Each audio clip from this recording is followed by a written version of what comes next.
तो पाली भारतीय भाषा, मैं ये निष्कर्ष पर पहुंच गया हूँ, भारतीय कोई भी भाषा हो, अभी पाली भाषा को मतलब क्लासिकल लैंग्वेज का दर्जा प्राप्त हो गया 2024 में। पाली भाषा को क्लासिकल लैंग्वेज, तो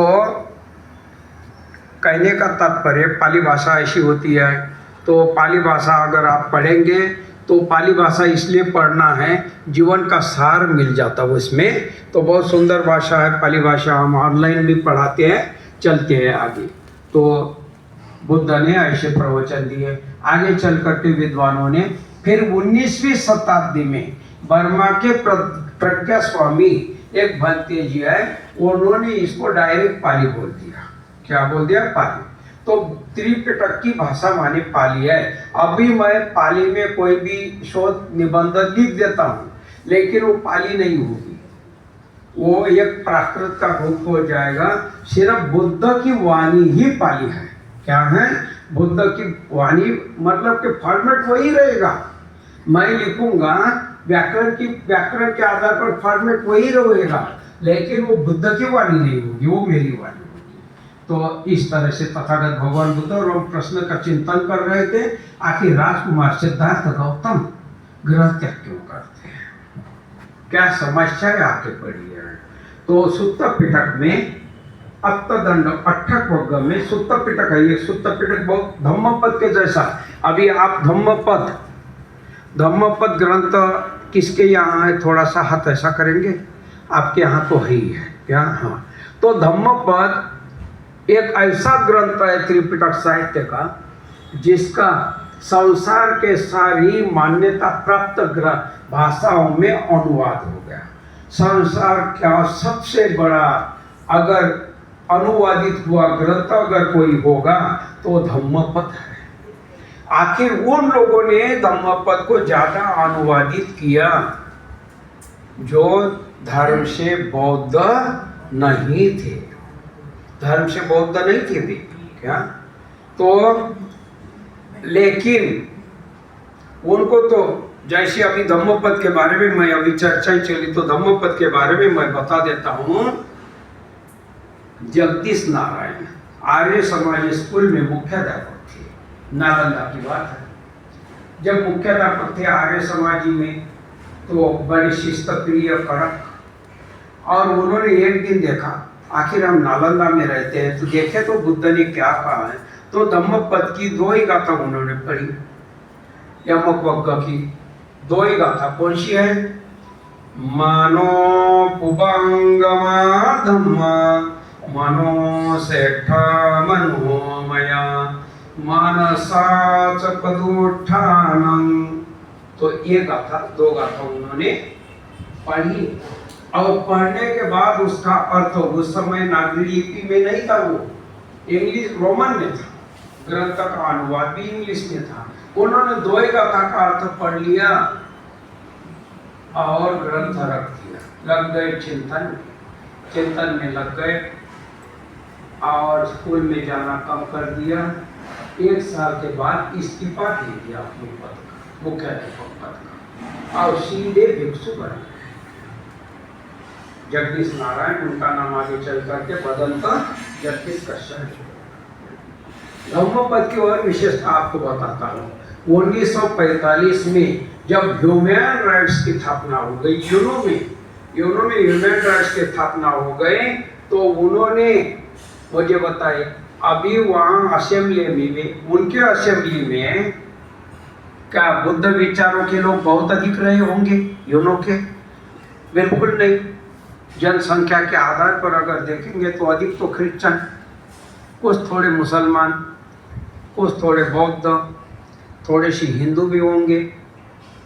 लेकिन उन्होंने ह्यूमन राइट्स का, जब ह्यूमन राइट को लिखा, तो यही तो गाथा सबसे पहले रखी। मैं आपको सबूत के साथ पेश करूंगा, संदर्भ के साथ। उस किताब को मैं इधर से जाने के बाद उसकी कॉपी दे दूंगा। तो ह्यूमन राइट्स वालों ने आखिर धम्मपद की इसी गाथा को क्यों लिया? उनका तो संबंध बुद्ध से कुछ भी नहीं था। क्यों? कारण बुद्ध के शब्द ही ऐसे हैं। अगर अंतकरण में उतर जाए तो बस बात बन गई। तो चलते हैं आगे, चल करते तथागत भगवान राजकुमार सिद्धार्थ गौतम। ऐसे मैंने आपको बताया था, आस्तिक और नास्तिकों के बारे में चर्चा की थी।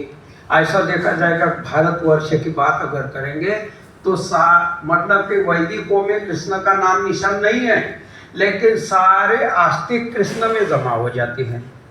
सारे आस्तिक किस में जमा हो जाते हैं? कृष्ण में जमा हो जाते हैं। और सारे समाजवादी मतलब राम भी कृष्ण में जमा हो जाते हैं, और महावीर भी बुद्ध में जमा हो जाते हैं। रहे ये देश सिर्फ दोनों का है, गौतम का और माधव का। किसका? गौतम का और माधव का ये देश है। अभी माधव भी आपको मालूम है और गौतम भी आपको मालूम है क्या? मैं तो यही व्याख्या करता हूँ। अगर जहाँ तक के 20वीं शताब्दी का भारत अगर आपको देखना है, 20वीं शताब्दी का भारत अगर देखना है तो बस ये मोहनदास का और भीमराव का भारत है। किसका है? मोहनदास और भीमराव का भारत है क्या? तो ऐसे में हम देखना चाहते हैं राजकुमार सिद्धार्थ गौतम ग्रह त्याग क्यों करते हैं। सुत्त पित्तक की गाथा देखिए, इसका कितना सुंदर अनुवाद है। राजकुमार सिद्धार्थ गौतम क्या कहते हैं? अत्तदंडा भय जातम जन पश्चतमेदकं सवेगम कित्तयिष्यामि यथा समीजितं फंदमानं पज्यं दिस्वा मच्छे अपोदके यथा अयमय्यहि व्यावृद्धे दिस्वा मं भयमाविषि। यानी राजकुमार सिद्धार्थ गौतम ये कहते हैं, दुनिया को देखते हैं सिद्धार्थ गौतम, यानी ये सारी दुनिया शस्त्र धारण किए हुए क्यों दिखती है? मुझे बताइए। माँ और बेटे में भी युद्ध है, माँ और बेटे में युद्ध है, क्योंकि पिताजी से बोलने की ज़्यादा हिम्मत तो होती नहीं है। तो जोर किस पर निकालेंगे? माँ पर निकालेंगे ना क्या? उसको ही सब दे दिया, मुझे कुछ नहीं दिया क्या? तो माँ और बेटे में भी युद्ध है, भाई भाई में भी युद्ध है, घर घर में भी युद्ध है, मोहल्ले मोहल्ले में युद्ध है, गांव गांव में युद्ध है, और राज्य राज्य में युद्ध है, और देशों में भी युद्ध है। और इसीलिए सिद्धार्थ गौतम को ये सारा संसार हाथ में शस्त्र पकड़ा हुआ दिखा दिया। तो ये कहते हैं कि हाथ में ये लोग शस्त्र क्यों ग्रहण कर रहे हैं? इससे मुझे भय उत्पन्न हो गया। जब हम इस शब्द देखते हैं कि इससे मुझे भय उत्पन्न हो गया, तो हम सोचते हैं सिद्धार्थ गौतम कोई भगोड़ा होगा या कोई दुर्बल होगा, लेकिन ऐसा तो है ही नहीं। उस समय के toppest educated, highly toppest educated Siddharth Gautam थे। सारी विद्या और सारी कलाओं में निपुण थे क्या? हाईली इंटेलेक्चुअल थे, मतलब उच्च विद्या विभूषित थे सिद्धार्थ गौतम। तो फिर उन्होंने तो बोलते मुझे भय उत्पन्न हो रहा है, ये एक दूसरे के साथ कैसा कलह कर रहे हैं, जैसी इसे देख करके मुझे संवेग प्राप्त हो रहा है। जैसा कि अल्प जल में मछलियां जैसी जान से तड़पती है, इसी तरह से सारा संसार तड़प रहा है। इसकी मुझे उबग आ गई है। किसकी? संसार की उबग आ गई। सिद्धार्थ गौतम के शब्द, शरीर से दष्ट पुष्ट, बहुत ही वेरी हैंडसम ऐसे व्यक्ति के शब्द है। और वे क्या करते हैं? बाबा साहब ने इसको रोहिणी के नदी का उदाहरण दे दिया, वो भी प्रासंगिक उदाहरण है, लेकिन ये मूल है पवज्जा सूत्र की बात है। तो सिद्धार्थ गौतम ग्रह त्याग करते हैं इस सूत्र के आधार पर, और ग्रह त्याग इसलिए करते हैं तो निकल जाते हैं। आखिर में जंगल में क्यों जाते हैं? उनको मालूम था जंगल में जाने के बाद शेर की बोली आनी चाहिए ना, समझनी चाहिए, पक्षियों की बोली आनी चाहिए, तब तो जंगल में जाएंगे। फॉरवर्ड करो, तो वो उस समय क्यों जंगल में बंद करिए, जाती है? फॉरवर्ड करो। क्योंकि सारी